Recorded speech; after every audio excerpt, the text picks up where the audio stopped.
People appreciate your comments on all these questions. Dr. Collins, I just have a couple more things I want to ask you about things that are in the news right now, and it has to do with that lab in China, in Wuhan.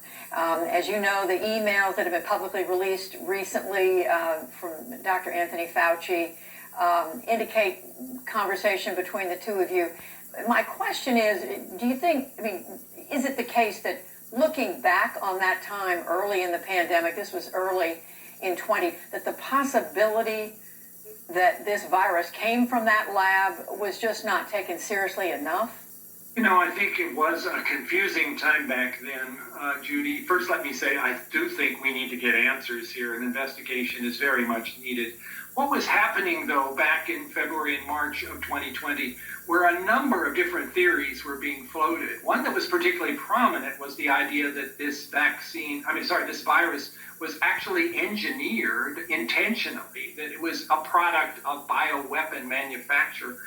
That, when you looked at the actual letters of the code of this virus, was not tenable, and there's a paper published about that in Nature Medicine by Christian Anderson and others that I got very engaged in reviewing.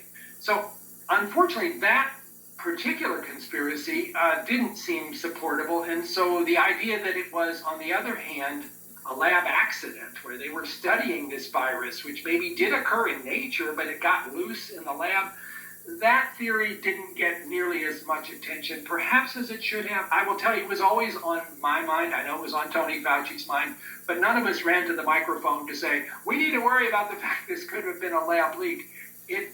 At the present time, we have no more data or less data to support that. Suddenly it's emerged in a lot of people's minds as, that's the leading explanation.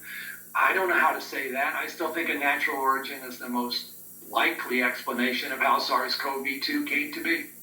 And we know that is being investigated.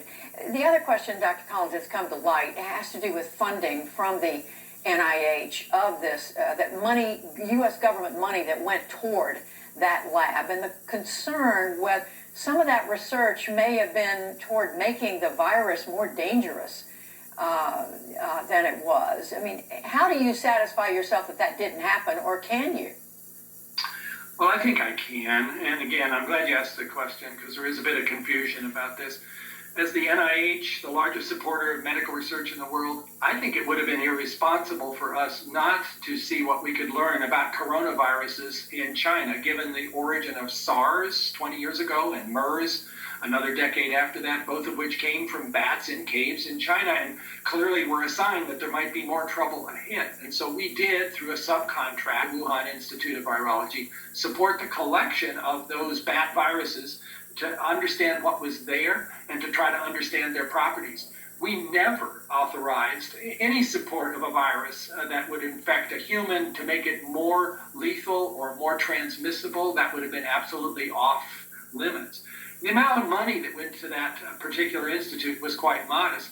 I can't tell you whether they, with their millions, tens of millions, or maybe hundreds of millions of dollars of other research, were doing other things that they didn't tell us about. But I will tell you that what NIH supported, what we approved, is not something that would have contributed to the arrival of this very dangerous pandemic.